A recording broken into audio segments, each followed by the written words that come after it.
2026లో ఎప్పటికైనా సరే మనం గోచారం చూడాలి అంటే 4 గ్రహాలు మేజర్ గ్రహాలు గోచారమే ఫస్ట్ చూస్తాము. ఒకటి శని, తర్వాత గురు, రాహు, కేతువులు. ఎందుకంటే ఒక్క రాశిలో ఉండే గ్రహాలు చాలా రోజులు ఉండే గ్రహాలు ఇవి 4. సో మోస్ట్ ఇంపార్టెంట్ ఏంటంటే శని గ్రహం. ఫస్ట్ స్టార్టింగ్ ఎప్పుడైనా శని గ్రహం గురించి మాట్లాడతాము. సో శని ఏమో మనకి మీన రాశిలో ఉన్నారు. ఆయన రిట్రోగ్రేషన్ వెళ్తున్నారు, మళ్ళీ డైరెక్ట్ అవుతున్నారు అనమాట. ఈ సంవత్సరం అంతా ఇందులోనే ఉంటున్నారు, అంటే మీన రాశిలో ఉంటున్నారు. రాహు కేతువులు మూమెంట్ ఉంది. డిసెంబర్ 5th మనకి ఏంటంటే రాహు ఏమో మకరానికి వెళ్తున్నారు, కేతు ఏమో మనకి కర్కాటకానికి వెళ్తున్నారు అనమాట. మనకి తెలుసు రాహు కేతువులు మన రిట్రోగ్రేషన్ మోషనే ఉంటుంది కనుక వెనక్కి వెళ్తూ ఉంటారు. జూపిటర్ ఏంటంటే మోస్ట్ ఇంపార్టెంట్ గ్రహం, బెనిఫిక్ గ్రహం, అండ్ ఆల్సో ఏంటంటే పరిపూర్ణంగా బ్లెస్సింగ్ ఇచ్చేది. దేంటో అటు ధనకారకుడు, అటేమో ఆయుక్కుడు మనం కొంచెం చూస్తూ ఉంటాం. అండ్ ఆల్సో ఫ్యామిలీకి మనం చూస్తూ ఉంటాం. ఎక్కడున్న ఎక్స్పాన్షన్, విజ్డమ్, నాలెడ్జ్, వీటన్నిటికీ మనం జూపిటర్ చెప్తూ ఉంటాము. మనకి ఇయర్ ఎండ్ అంటే 2025 ఇయర్ ఎండ్లో జూపిటర్ ఏంటంటే మనకి మిథునానికి వెళ్ళారనమాట. ఆయన రిట్రోగ్రేషన్ అయ్యారు. మనకి తర్వాత అక్టోబర్ 31st మనకి సింహానికి వెళ్తున్నారు. మిగతా టైం అంతా అంటే మార్చ్ నుంచి మనకి అక్టోబర్ వరకు ఏంటంటే ఉచ్చస్థితిలో ఉంటున్నారు అనమాట. సో ఇవి గ్రహస్థితులు. బట్ జనరల్గా మాట్లాడుకోవాలి అంటే మనం ఎప్పటికైనా ఈ గ్రహస్థితిలో ఈ 4 గ్రహాలు కాకుండా మిగతా గ్రహాలన్నీ కూడా చూసుకుని మనం మాట్లాడడం అనేది ముఖ్యం అనమాట. చాలా మటుకు మనం మంత్లీ కూడా చేస్తున్నాము.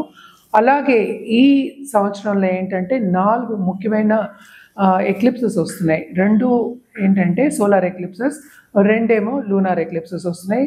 ఫిబ్రవరి 17th ఉంది, మళ్ళీ మార్చ్లో ఉంది, మళ్ళీ ఏంటంటే మనకి ఆగస్ట్లో 2 ఉన్నాయి. అటు సోలార్ ఎక్లిప్స్ ఉంది, అటు లూనార్ ఎక్లిప్స్ కూడా ఉంది. అలాగే ఈ ఉగాది కూడా మనం ఎప్పుడు చెప్పుకుంటూ ఉంటాం, ఉగాది చెప్పుకుంటాం. మార్చ్ 19th 20th వస్తుంది. పరభవ నామ సంవత్సరం వస్తుంది అనమాట. అంటే 40th సంవత్సరం. ఎవ్రీ 60 yearsకి నేమ్ అనేది చేంజ్ అవుతూ ఉంటుంది అనమాట. ఇది మనం చూసాము అంటే కొన్ని రాసుల వారికి చాలా చాలా బాగుంది. జనరల్గా చూసామంటే కూడాను మనం ఎప్పటికైనా పాజిటివ్ మాట్లాడుతున్నాం కనుక ఏదైనా సరే మిశ్రమ ఫలితాలని చెప్పుకోవడం అనేది జరుగుతుంది. అండ్ ఆల్సో మనం చూసాము అంటే ఈ సంవత్సరం కూడా ఖర్చులు అనేవి చాలా ఎక్కువ అవుతాయి. అండ్ ఆల్సో అన్ని వస్తువులు ఖరీదవుతాయి. కొన్ని అంటే కంట్రీస్కి మనకి ఏంటంటే అంత సన్నిహితంగా ఉండవు అనమాట. దెబ్బలాట వచ్చేవి, అలాగే వార్ వచ్చే సూచనలు కూడా మనకి కనిపిస్తున్నాయి.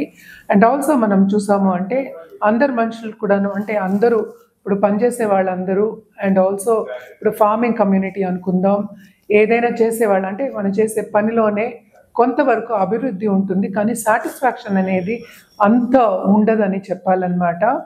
అండ్ ఆల్సో మనం చూసాము అంటే ఏల్నాట్స్ అనే ప్రభావం అనేది కూడా మనకి 3 రాసుల వారికి చాలా ఎక్కువ ఉంది. అంటే ఏంటి, మనకి కుంభానికి, అలాగే ఏంటంటే మీనానికి, అలాగే ఏంటంటే మేషానికి ఉందన్నమాట. అండ్ ఆల్సో ఏంటంటే కొన్ని మన మంత్లీ ప్రెడిక్షన్స్ ఎప్పుడు చెప్పుకుంటూ ఉంటాము. కొన్ని రాసుల వారికి చాలా చాలా బాగుంటుంది. మేషరాశి వారికి ఈ సంవత్సరం అంత మిశ్రమ ఫలితాలే మనం చెప్పుకోవాలి. చాలా బాగుండే రాశులు అని చెప్తే మనకి వృశ్చిక రాశి ఒకటి, అలాగే మనం చూసాము అంటే మనకి వృషభ రాశి ఒకటి, ఇంకోటి మిథున రాశి మనం ఎక్కువ చెప్పుకోవాలి. అలాగే ఏంటంటే మకర రాశి కొంతవరకు, అంటే మనకి 12 monthsకి మనం చెప్పుకుంటున్నాం కదా. సో ఒక్కొక్క మంత్ ఎత్తు తగ్గులు అనేది కామన్. జనరల్గా మాట్లాడుకోవాలి అంటే కొంతమందికి ఏంటంటే మనం చెప్పేది యోగాలు అనేది చెప్పుకోవచ్చు అనమాట. కానీ ఈ సంవత్సరంలో సపోజ్ మార్చ్ నుంచి మనకి అక్టోబర్లో పుట్టిన వాళ్ళందరికీ జూపిటర్ ఎగ్జాల్టేషన్ పొజిషన్లో ఉంటారు. సో తప్పక వాళ్ళకి చాలా బాగుంటుంది. అంటే నాలెడ్జ్ గెయినింగ్ మనం చూసుకోవచ్చు. అంటే ఏంటంటే వాళ్ళకి చదువు అంటే చాలా ఇంట్రెస్ట్ ఉంటుంది, అలాగే నేర్చుకోవడం అంటే చాలా ఇంట్రెస్ట్ ఉంటుంది అనమాట. సో జనరల్గా మనం మాట్లాడుకుంటున్నాము. సో ఏ రాసుల వారికి ఎట్లా ఉందో మనం ఇప్పుడు చూద్దాం. మేడం, ఇప్పుడు ఈ ధనుసు రాశి వారు ఎవరైతే చిట్ ఫండ్ బిజినెసెస్ లో ఇలా స్మాల్ స్కేల్ ఇండస్ట్రీస్ లో ఉన్న వాళ్ళకి ఎలా ఉంటుందో ఒకసారి. తప్పక బ్యాంకింగ్ రంగం బాగుంటుందని చెప్పాను కదా, ఎందుకంటే జూపిటర్ ఎగ్జాల్టేషను అండ్ ఆల్సో ఈ రాశికి అధిపతి ఎగ్జాల్టేషన్లో ఉన్నారనమాట, కానీ 8లో ఉన్నారు. సో తప్పక వీళ్ళకి ఏంటంటే బిజినెస్ చేసే వాళ్ళకి చాలా బాగుంటుంది. అండ్ ఆల్సో ఏంటంటే మనం చూసాము అంటే ఫైనాన్షియల్ రంగంలో ఉన్న వాళ్ళకి కానీ, బ్యాంకింగ్ సెక్టర్లో ఉన్న వాళ్ళకి కానీ, అలాగే చిట్ ఫండ్స్లో ఉన్న వాళ్ళకి కానీ తప్పక రాబడి అనేది మనకి ఎక్కువ కనిపిస్తుంది. వీళ్ళకి సడన్గా డబ్బు వచ్చే సూచనలు మనకి కనిపిస్తున్నాయి అన్నమాట. తప్పక ఏంటంటే ఆ బిజినెస్లో విస్తరించడం కానీ లేకపోతే ఇంకా ఇన్వెస్ట్మెంట్స్ చేయడం కానీ మనకి కనిపిస్తుంది అనమాట. ఇన్వెస్ట్మెంట్ రంగంలో ఉన్న వాళ్ళకి కూడా చాలా బాగుంటుంది. అంటే ఎస్పెషలీ మనం మాట్లాడుకునేది ఫైనాన్షియల్ సెక్టర్ బాగుంటుందనే చెప్పాలి. ఇప్పుడు ఈ ధనుసు రాశి వారు ఎవరైతే కొత్త బిజినెస్ స్టార్ట్ చేయాలనుకుంటున్నారో వాళ్ళకి ఎలా ఉంటుందో ఒకసారి. సో కొత్త బిజినెస్ అంటే మనం ఫస్ట్ చెప్పుకోవాల్సింది ఫుడ్ బిజినెస్ చేసే వాళ్ళకి చాలా బాగుంటుంది. అలాగే కమిషన్ బిజినెస్ చేసే వాళ్ళు, ఇప్పుడు ఇన్సూరెన్స్ కానీ అలాంటి బిజినెస్ చేసే వాళ్ళకి చాలా బాగుంటుంది అనమాట. అండ్ ఆల్సో చాలామంది ఏంటంటే పర్ల్స్, సిల్వర్, గోల్డ్ ఇవన్నీ చేస్తూ ఉంటారు. సో గోల్డ్ జ్యువెలరీ చేసే వాళ్ళకి, జ్యువెలరీ రంగంలో ఉన్న వాళ్ళకి తప్పక రాబడి వచ్చే ఛాన్సెస్ మనకి కనిపిస్తున్నాయి. And also designing, jewellery designing చేసేవాళ్ళు, అలాగే ఏంటంటే మన క్లోత్స్ డిజైనింగ్ చేసేవాళ్ళు ఉంటారు, వాళ్ళందరికీ చాలా బాగుంటుంది. ఆన్లైన్ బిజినెస్ చేసే వాళ్ళకి ఇంకా బాగుంటుంది. ఎందుకంటే థర్డ్ రాహు ఉన్నారు, ఆయన డిసెంబర్లో కానీ సెకండ్ హౌస్కి రావట్లేదు అనమాట. సో తప్పక ఏంటంటే ఫారిన్ టచ్ ఉన్న వాళ్ళకి, ఎస్పెషలీ ఆన్లైన్ బిజినెస్ చేసే వాళ్ళకి బాగుంటుందనే చెప్పాలి, ఎస్పెషలీ ధనుర్ రాశి వాళ్ళకి. ఇప్పుడు ధనుసు రాశి వారు ఎవరైతే ఇంటర్నేషనల్స్ లో ఉన్నా లేదా ఇంటర్నేషనల్ బిజినెసెస్ చేస్తున్నా వాళ్ళకి ఎలా ఉంటుందో ఒకసారి. క్రియేటివ్గా ఉంటారు వీళ్ళు, ఇంటర్నేషనల్ బిజినెస్ చేసేవాళ్ళు, అలాగే ఏంటంటే ఫారిన్ వాళ్ళతో కొలాబరేట్ చేసేవాళ్ళు, ఎస్పెషలీ కన్సల్టెంట్స్ కానీ లేకపోతే ఆన్లైన్ కన్సల్టెంట్స్ కానీ నాలెడ్జ్ బిజినెస్లో అంటే నేర్పుతారు కదా, నాలెడ్జ్ బిజినెస్, టీచింగ్ బిజినెస్లో ఉన్న వాళ్ళకి తప్పక చాలా బాగుంటుంది. అండ్ ఆల్సో ఏంటంటే మనం ఇక్కడ చెప్పవలసింది ఏంటంటే ఇప్పుడు సెకండ్ అండ్ థర్డ్ లార్డ్ ఏమో మనకి ఫోర్త్లో పడ్డారు, కానీ ఫోర్త్ లార్డ్ ఎగ్జాల్టేషన్లో ఉన్నారు. సో తప్పక ఏంటి చాలా బాగుంటుందనే చెప్పాలి. క్రియేటివిటీ అనేది పెరుగుతుంది, బట్ రాబడి అనేది ఏంటంటే ఈ సంవత్సరం అంతా ఒకేలా ఉండదు. మన అనుకున్న రాబడి అంటే మనకి వెనక్కి తిరిగి వచ్చేది, మనకి మనం ఇన్వెస్ట్ చేస్తున్నాం, మన టైము, మన నాలెడ్జ్ అంతా ఇన్వెస్ట్ చేస్తున్నాం, దానికి వెనక్కి తిరిగి వచ్చేది ఏంటంటే మన అనుకున్న రీతిగా ఉండదన్నమాట, కొంచెం తక్కువే ఉంటుంది. ఇదంతా ఏంటంటే స్టార్టప్స్ అంటాం, మనం స్టార్టప్ చేసే వాళ్ళకి మాత్రం బాగుంటుంది. ఎందుకంటే లోన్స్ తీసుకునే ఒక పరిస్థితి మనకి కనిపిస్తుంది అనమాట. అలాగే ఎవరికైనా మీరు లోన్స్ ఇస్తే కనుక అంత ఈజీగా తిరిగి రాదు.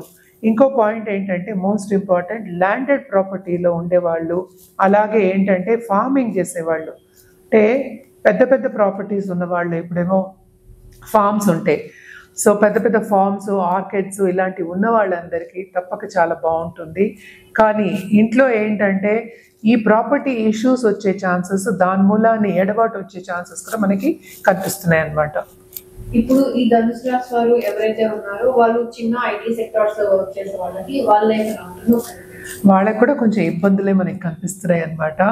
అండ్ ఆల్సో మనం చూసామంటే ఫారిన్లో సెటిల్ అయిన వాళ్ళకి కూడా చాలా ఇబ్బంది పడే ఒక సూచన మనకి కనిపిస్తోంది. ఏదైనా సరే కొంత భయ ఆందోళన కనిపిస్తున్నాయి అన్నమాట వాళ్ళకి.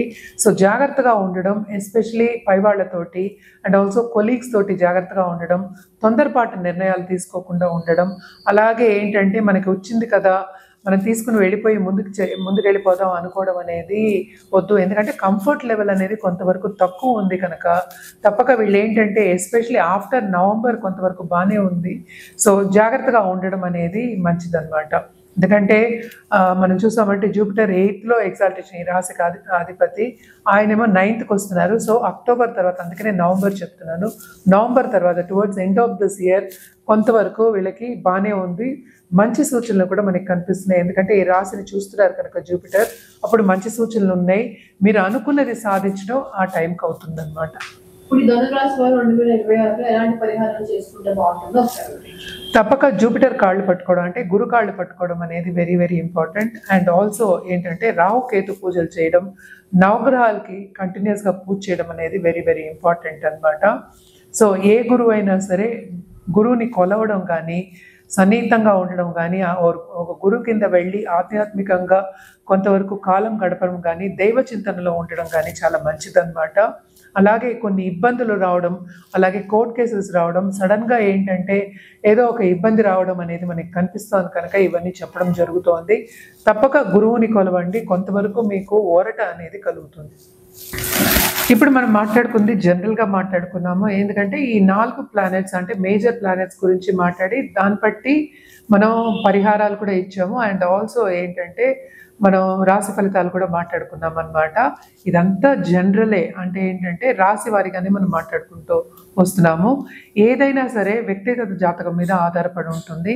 అంటే వ్యక్తిగత జాతకం చూసినప్పుడు ఇప్పుడు గోచారం ఏం జరుగుతోంది, ప్లస్ ఇప్పుడు ఏంటి టైం జరుగుతోంది వాళ్ళకి అని చూసినప్పుడే మనకి ఒక ఏంటంటే సూచన ఇవ్వడం కానీ సొల్యూషన్ ఇవ్వడం కానీ జరుగుతుంది.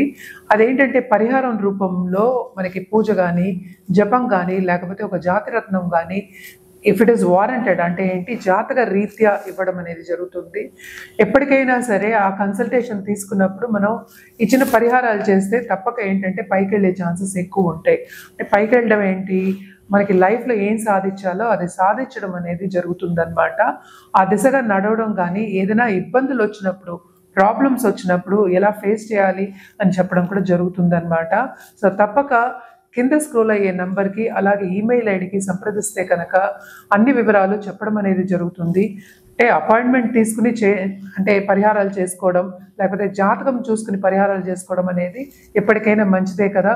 సో తప్పక అపాయింట్మెంట్ తీసుకుని జాతకం పరిశీలించుకున్న తర్వాత ఎగ్జాక్ట్ సొల్యూషన్ ఇస్తాం కనుక తప్పక కింద స్క్రోల్ అయ్యే నంబర్ కానీ ఈమెయిల్ ఐడి కానీ సంప్రదిస్తే అన్ని వివరాలు చెప్పడం జరుగుతుంది.